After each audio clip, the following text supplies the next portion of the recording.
Hello again, dear ones. Reverend Robert with you here on a Friday night. Time for the good news. An opportunity to come together and share in some of the good news stories that I have found. And my co-host, I have a co-host tonight. I'm so happy.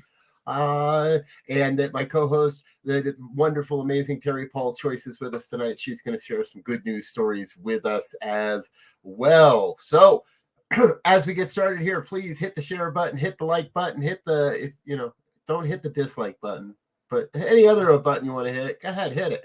Why not? I trust it'll keep you right here. We'll have a good time for the next 28 and a half minutes or so to enjoy some of the good news. First up this week, we're still reeling from the recent celebrity departures, let's say, over the last several years. But as you may remember, the dear Betty White left us right before the first of the year. Well, there was also a push to donate to your local animal shelter in honor of her birthday, which was just this past week, January 17th. Guess how much? Almost $13 million, $12.7 million raised for various animal shelters across the country and other organizations in honor of the life of Betty White and all she did for all the animals. She was a great lover of dogs and animal shelter and did so much during her lifetime. It was so befitting that this happened. So congratulations and kudos to, well, all of us, because we all did that, whether if you dropped $1 or a dime or even more in the bucket in honor of Betty and the animals. Thank you, thank you, thank you, thank you. All right. Next story. I love this. Now, I'm a parent, so we've had Legos around the house of all shapes and sizes all our lives, and Lego has done something that's really, really cool. They're removing the gender bias from all their toys. Now, Lego is a Danish toy maker, and they did a survey of about 7,000 parents and children between the ages of 6 and 14. They revealed that both girls and boys face problems and concerns and issues growing up, and that they wanted to do something different. So specifically, Lego launched a Ready for Girls campaign. And it's celebrating girls who are ready to rebuild the world through creative problem solving. They're getting rid of they're taking away on their website, they're completely eliminating any reference to gender. They will still categorize their toys by age and skill level, but they will no longer break out and recommend their toys to genders. This is a big win. This is a big thing. Congratulations to Lego and kudos to Lego as well. Hey, folks, you know what I love? This philosophy of New Thought, of which this network is built, we're all about that inclusivity and recognizing that deeply we are one. And so regardless of how you experience your life and what you were assigned at birth and how you identify yourself, I believe we're here to celebrate each other.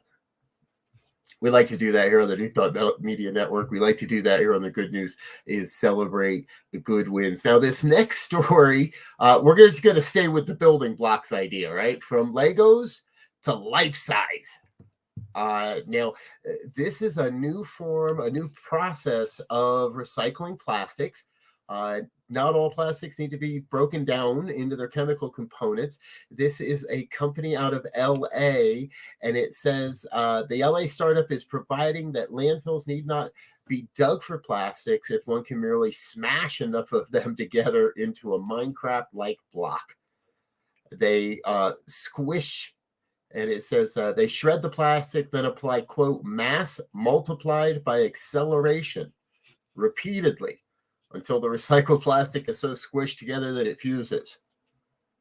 Makes me think they got some guys with some sledgehammers beating the heck out of the plastic. No, it's much more than that. And you can see there in that picture how all of that uncompressed plastic how this process brings it down into great shapes and great building block sizes.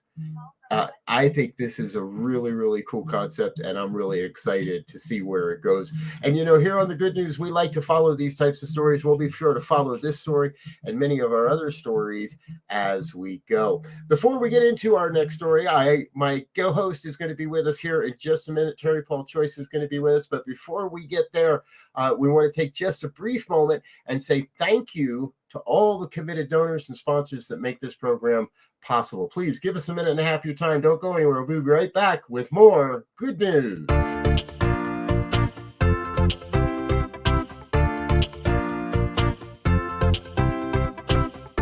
Thank you, Center for Spiritual Living Denver, for your continued support. Thank you, Center for Spiritual Living Midtown Atlanta, for your monthly contribution. Thank you, Center for Spiritual Living North Jersey, for your monthly contribution. And please help us welcome Om Center for Spiritual Living in La Mesa, California. Thank you for your monthly donation. Thank you, Center for Spiritual Living Seattle, for your most generous donation.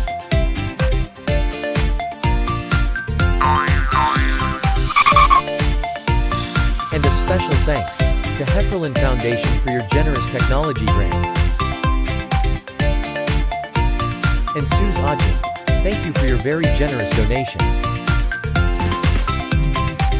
And a big shout out to all our committed donors.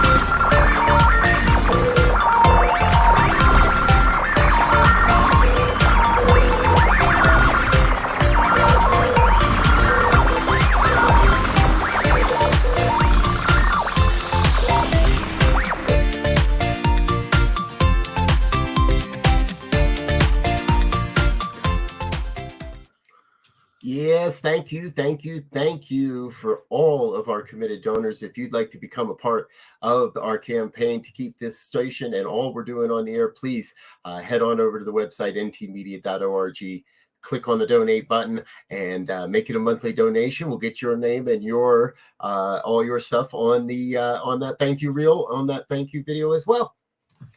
All right, folks.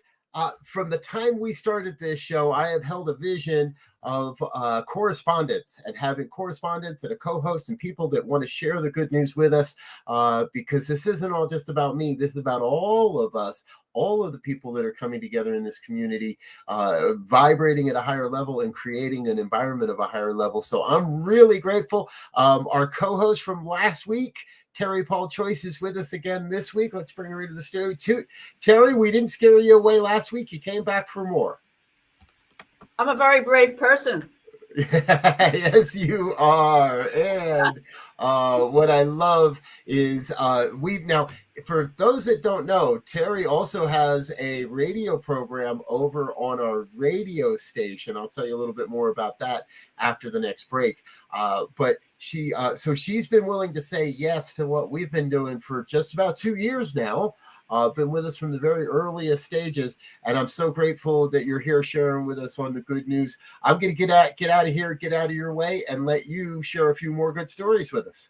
Okay, I'm glad to do that. So I'm in Nova Scotia, Canada, and so every week I'd like to share like one international story. Today I actually have 3 international stories, and one of them is Canadian. The first one's Canadian.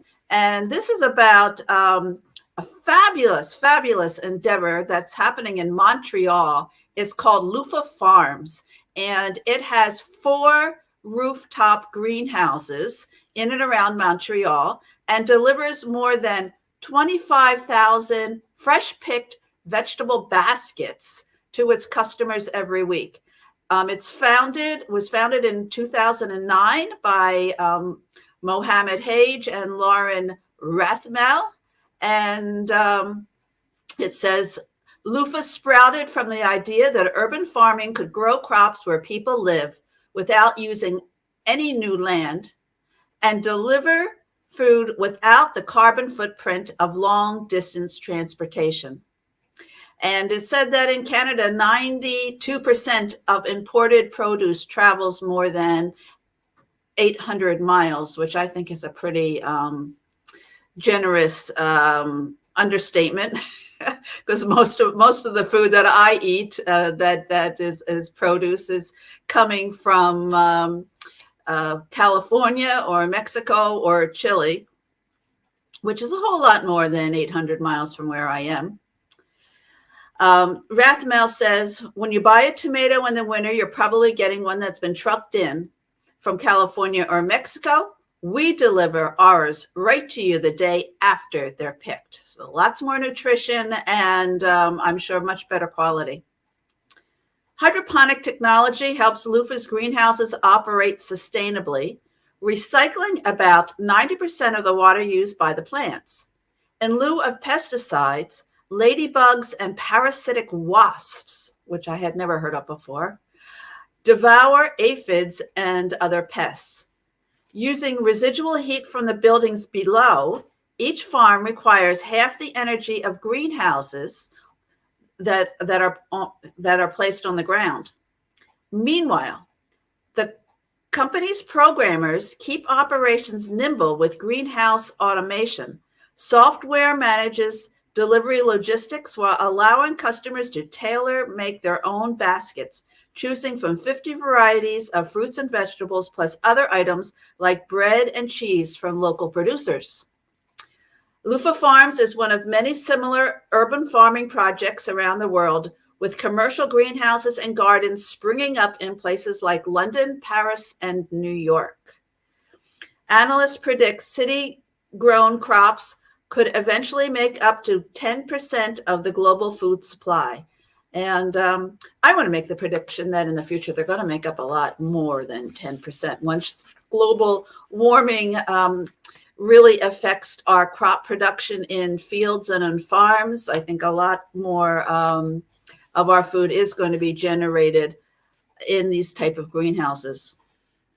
So my next story takes place in Scotland. And it's the title is A Simple Solution to Throwaway Culture. It says, nowadays, we expect things to be delivered quickly, but don't expect them to last. The United Kingdom, for example, generated 222 million tons of waste in 2018. But a grassroots operation in Glasgow, Scotland, called Remake, founded by former environmental activist Sophie Unwin, aims to alter that thinking. Handy technicians at its 3 locations help residents mend, repair, and reuse everything from laptops to lamps, jeans to jumpers. Customers can also buy refurbished computers and other gadgets, or through workshops, learn how to repair and restore their own items. In a throwaway world, remade is a keeper. And boy, oh boy, I think that every town, every neighborhood should have a facility like this to really help keep our things in circulation. And the next one, in 2022, almost half of the planned utility scale electric generating capacity coming online in the United States are solar, and wind power is in 3rd place, estimated to create 17% of the new green energy launching this year. That is really exciting news. And it came from the United States Energy Information Administration. It says most of the planned solar additions in 2022 will be in Texas. Imagine that. With 28% of the national total, followed by California, providing around 18%. I was kind of shocked to read the Texas bit, but kudos to the Texans. I don't usually say that. Regarding the all-important battery storage needs for renewables, the administration expects U.S. utility scale battery storage capacity to grow by 84% this year. Several factors have helped beef up the expansion, including declining costs of battery storage and adding value through regional transmission organization markets. Developers and power plant owners report planned additions to the EIA for their annual and monthly electric generator surveys. In the annual survey, we asked respondents to provide planned outline dates for generators coming online in the next 5 years. So that's all good news going renewable. And one more story, which I can't get to, Diego. Sorry about that. I think I only have 3 stories. That's 3 fingers. 3 stories because I can't pull up the other one. Off to you there, Robert. Thank you, Terry. Thank you so much for being with us this evening. Folks, this is what it's about, the good news and sharing in the good news, even when not everything seems to go exactly right. So thank you for being with us tonight, Terry. I love you. Folks, if you'd like to be a part of what we're doing here on New Thought Media Network and the Good News, please send us an email, goodnews@ntmedia.org. If you have a good news story you'd like us to cover or you think we should take a look at, please do send us an email. Or if you would like to be a correspondent and share a good news story or 2 or 3, then let us know. We'd be pleased to have you join us here. We're going to take another quick break and let you know a little bit more about some of the amazing things that are coming up here on New Thought Media Network and that we're involved with. We'll be back in 1 minute with more good news stories.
One power, invisible, and you see it everywhere and every day.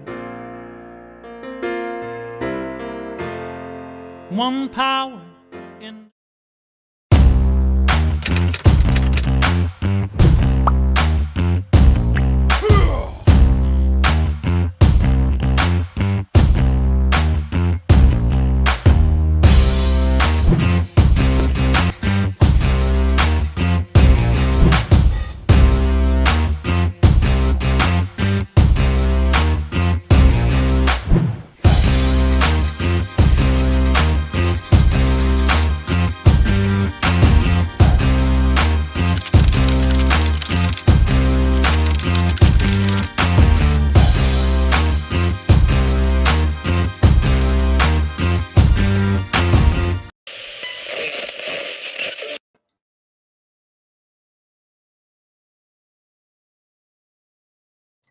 I was not muted. I unmuted on the way back.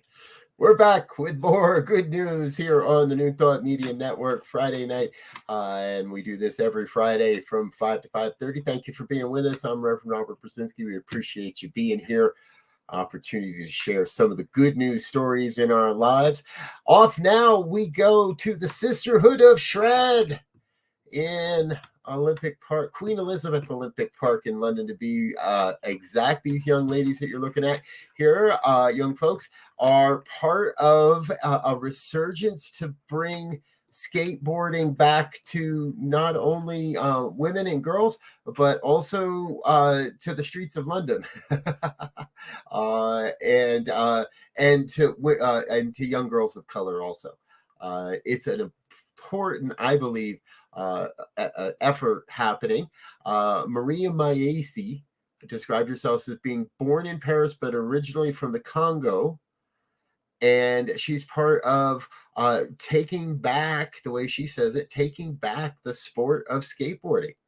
And I know a lot of skateboarders. I've never really looked at it as being overtly white, and yet studies do show that it is. So kudos to these young folks, and the sport itself, they say, has taken steps towards inclusivity over the past few years. There's been a very huge increase in the number of women and girls participating in the sport, and now moving into and transcending even the race issue. I love it. Congratulations, ladies. Good work. Go shred it up. Get out there and ride. I think that's important. I can't. I don't. But I got some good friends that can, and they do enough for me to make sure I can enjoy it as well. All right. Next up, I want to introduce you to 19-year-old Zara Rutherford. Now, she's from Belgium, and Zara just completed something that, well, gave her a few entries into the Guinness Book of World Records. Number one, she's the youngest female to ever fly solo around the world. The previous was an American, Shaista Waiza, excuse me. I do hope I'm pronouncing your name correctly.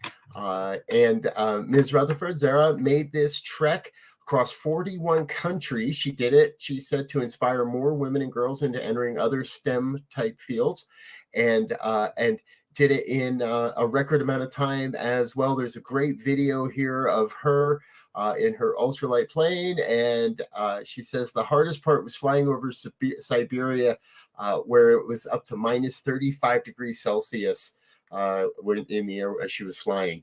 So that would be a little chilly, even a little too chilly for me.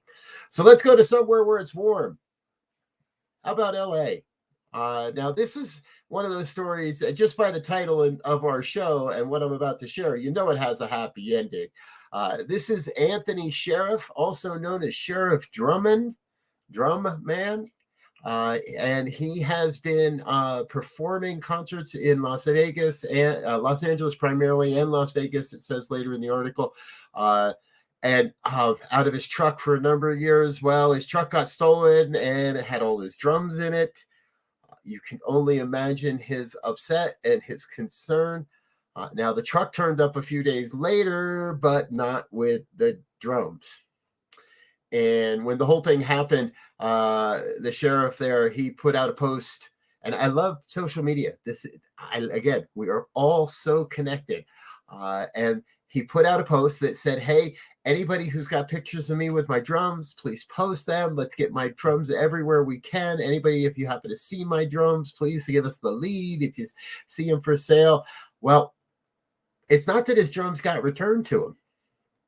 It's that Metallica heard about the story. And Metallica decided that they wanted to take care of the sheriff and send him a brand new drum kit. Pretty cool stuff. And for a band like Metallica, they probably had a handful of extra drum kits laying around. So, and it keeps Sheriff going, and it gets him back out on the road and gets him playing music again. There's a great video. We'll make sure to leave links in the show notes. You know, folks, you can find all of the stories we share generally, most often, at one of a few different places. We like to visit positive.news. They got a lot of the great stories that we follow. We also spend a lot of time at goodnewsnetwork.org doing our research and finding stories. And then there's also sunnyskies.com, which is another great resource for us. We love finding our stories there. Okay, final story of the evening. Wow, it was 2 weeks ago, I think, we told the story of the police officer that ran across the ice and saved a dog. Well, this week it's 16-year-old Corey Hemberger. Corey's the young man you see here. He was playing hockey on a frozen lake, not too frozen, I guess, and started to hear screams for help. A 13-year-old had fallen through the ice. A friend was trying to reach him. They were both screaming for help. Without thinking, Corey rushed forward with 2 hockey sticks. I used to play hockey as a boy as well, and I remember if somebody went in, hockey sticks help you to reach a lot farther than you can, and you don't have to get too close to the thin ice. Corey knew this as well, was able to help the young boys get out of the ice and get back to safety. Life-saving heroes everywhere we turn. And folks, that's what it's really all about. Remembering that deeply we are one, that we are together in this and we're working together to bring each other through. I applaud all of these good people and the good work and the good news that they're creating in the world. I'm going to encourage you this week to find some ways to create some good news for yourself as well. Now, we do have a whole bunch of ways you could do that this week, by the way, and I want to share one more with you. This Sunday afternoon at 2 p.m., look at this lineup of folks. Musically, we've got Faith Rivera and Harold Payton. That alone would fill an hour. We've also got Reverend Dr. Michael Bernard Beckwith, Reverend Dr. Deborah Johnson, Reverend Dr. Roger Teal, and Sharif Abdullah all speaking for us. It's a 90-minute program. It's going to happen Sunday at 2 p.m. Yeah, you got it. So tomorrow at 2 p.m., we've got Daniel Nahmod. Sunday at 2 p.m., we've got the season opener for the Gandhi King Season for Nonviolence 2022. This is the 25th year of the Season for Nonviolence, the 25th Season for Nonviolence, and we're going to kick it off in partnership with the Association for Global New Thought at Sunday at 2 p.m. Mountain Time. Please tune in to all of our regular channels and check out what we're doing there. It's going to be a very, very special program. It's going to be a very special afternoon. It starts the 64 days of nonviolence, and we're going to be doing things throughout the 64 days to support all of us in creating more peace on our planet. I'm Rev Robert. I'm going to get out of here for now. This has been the Good News. I want to thank you for being with us. We're going to say thank you to our sponsors one more time before we leave for the evening. And then I invite you to come on back in just a half an hour. Pastor Michael Mangus is up. Oh, Diego, my friend, I love you. Let's say thank you.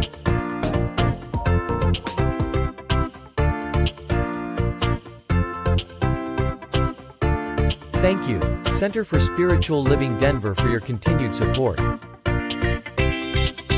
Thank you, Center for Spiritual Living Midtown Atlanta, for your monthly contribution. Thank you, Center for Spiritual Living North Jersey, for your monthly contribution. And please help us welcome Om Center for Spiritual Living in La Mesa, California. Thank you for your monthly donation. Thank you, Center for Spiritual Living Seattle, for your most generous donation.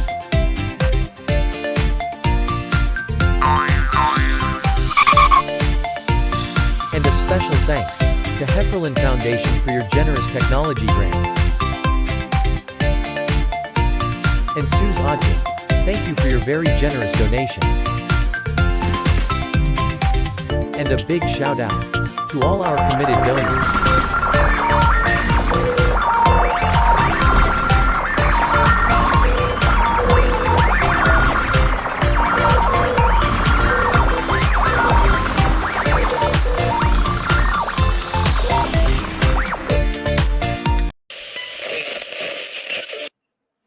Until next time, peace.